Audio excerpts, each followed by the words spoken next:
अस्सलाम वालेकुम सर। वालेकुम सलाम। मेरा सवाल है कि जब हम तरावियाँ पढ़ते हैं तो हम तकबीर क्यों नहीं करते? तरावियों में कोई तकबीर नहीं होती।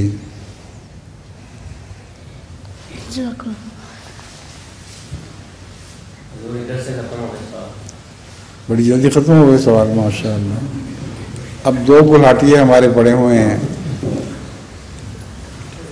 रशीद साहब, आप इजाज़त दे रहे हैं इनको, हयात साहब को? हैं? ठीक है, आ जाएं। औरतों का पूछ ले पहले। औरतों की तरफ से सवाल है कोई? ख़वातीन की तरफ से कोई सवाल है? वालेकुम सलाम।